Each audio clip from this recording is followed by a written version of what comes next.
안녕하세요. 소프리 짬뽕 알뜰 세트입니다. 옛날엔 이렇게 학교마다 간이 탈의실이 있었는데요. TV로 사용하는 분들도 있었습니다. 많은 분들이 빨래 건조대를 구매하여서는 우거지를 말리기도 하는데 운동할 때 사용하는 분도 있다고 하는데요. 많은 사람들이 이동 버프 장판으로 사용하고 있는 무빙 워크나 에스컬레이터는 원래 가만히 서서 갈 수 있도록 만든 이동 수단으로 개발했다고 합니다. 이번엔 이렇게 사람들이 뭔가 은근히 잘못 알고 있는 것들을 모아봤습니다. 그럼 한번 볼까요? 첫 번째는 이집트 미이라의 실제 모습입니다. 미이라는 고대 이집트에서 죽은 자는 언젠가는 부활한다는 믿음하에 그때를 대비해 온전히 보존한 시신들인데요. 시신의 심장을 제외한 내장을 제거한 후 송진과 향료, 톱밥과 돌덩이 등을 넣은 다음 몸을 탄산소다 등을 이용해 건조시키고 아마포라고 하는 붕대를 감는 식으로 제작했다고 합니다. 그런데 많은 미라들이 발굴되었을 때 이미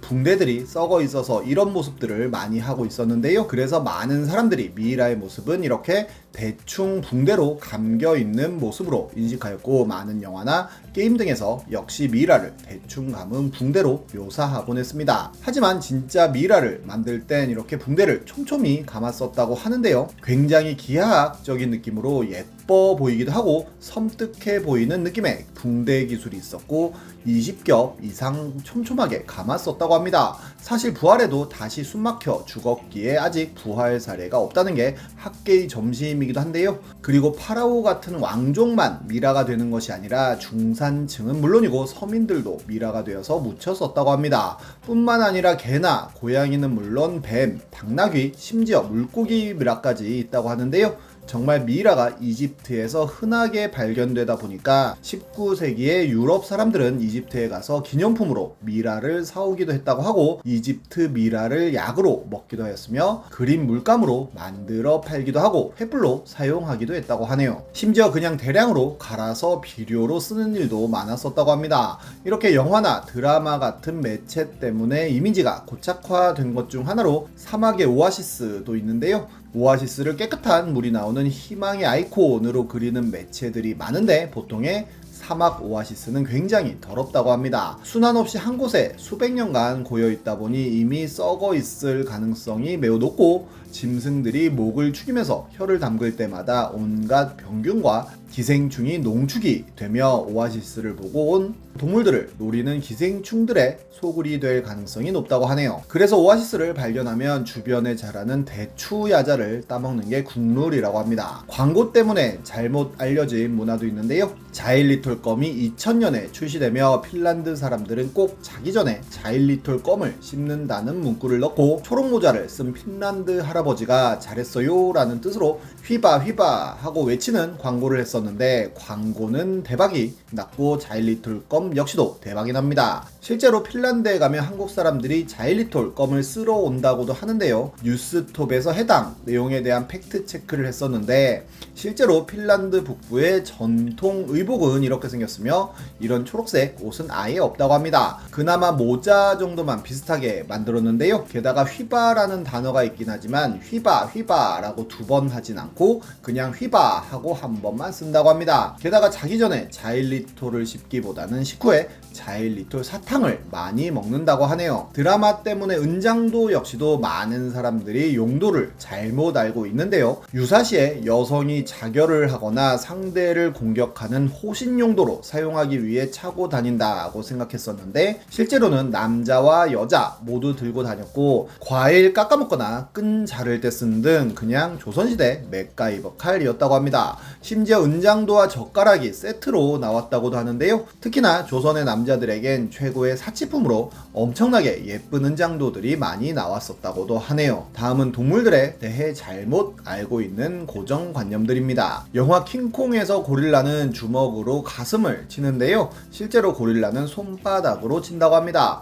그리고 영화에선 상대방을 위협하기 위해 가슴을 치는 것으로 묘사하는데 이는 반은 맞고 반은 틀렸다고 합니다. 실제로 가슴을 두드리는 이유는 자신의 솔직한 정보를 알리기 위해서라고 하는데요. 고릴라의 덩치가 클수록 공기주머니에 부피가 커서 가슴을 두드릴 때 저음이 난다고 하는데 발정기 암컷을 앞에 두고 경쟁자 수컷 두 마리가 서로 가슴을 두들겨서 그 소리를 들은 후 누가 더 덩치가 큰지를 가늠해서 덩치 작은 고릴라가 빤스런할 수 있는 기회를 준다고 합니다. 다람쥐 역시 작고 귀여운 데다가 도토리를 좋아하는 걸로 알려져 초식동물로 알고 있는 분들도 많은데요.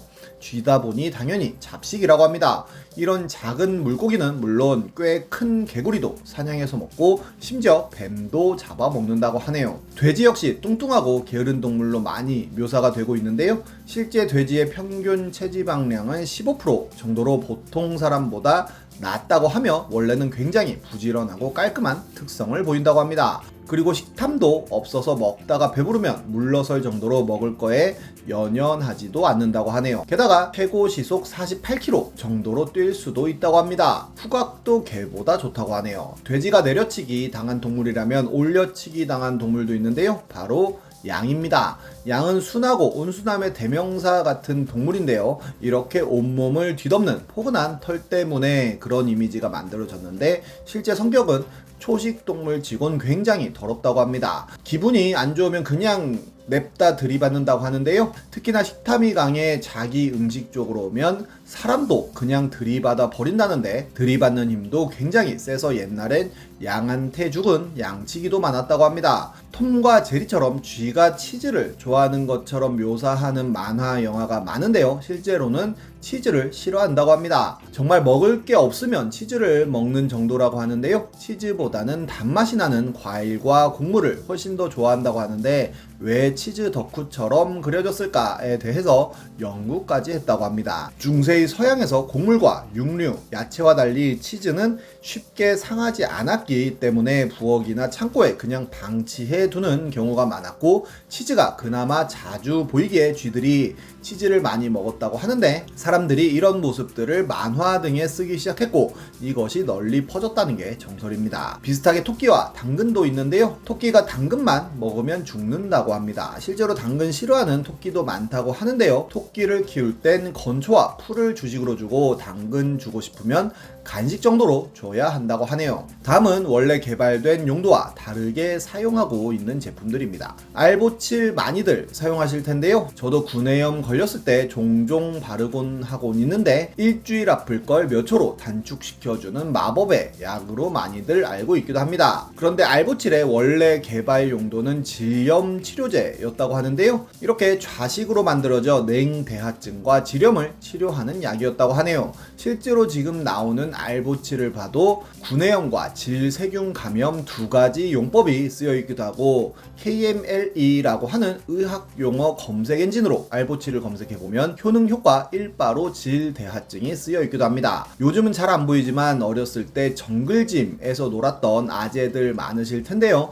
여기 다람쥐처럼 왔다 갔다 하며 술래잡기 많이 했던 기억이 나는데 역시 한두 번쯤은 다다닥 떨어져서 크게 다치는 친구들도 보셨을 것 같습니다. 그래서 정형외과 의사들이 만들었다는 게 학계의 정설이기도 했는데요. 실제로 정글짐은 1920년에 세바스찬 힌튼이라는 변호사가 발명하여 특허 출원했었다고 하는데 발명의 목적은 3차원 기구에서 XY 좌표를 말하면 어린이들이 서로 그 좌표에 해당하는 점에 닿게 하는 놀이를 하게 하여 3차원 공간에 대한 이해를 돕는 것이었다고 하네요. 뽁뽁이 역시 지금은 많은 사람들이 포장 용도로 사용하거나 시간 때울 때 사용하기도 하는데요. 실제로는 1957년에 벽지로 개발한 것이었다고 합니다. 하지만 너무 안 팔려서 망했다가 컴퓨터 회사인 IBM이 포장재로 활용하며 지금까지 포장지로 쓰이게 되었다고 하는데요. 그래도 겨울철에 창문에 뽁뽁이 붙이는 분들 많은 걸 보면 아예 뽁뽁이의 용도를 잃지는 않은 것 같기도 합니다. 실제 뽁뽁이의 공식 명칭은 에어캡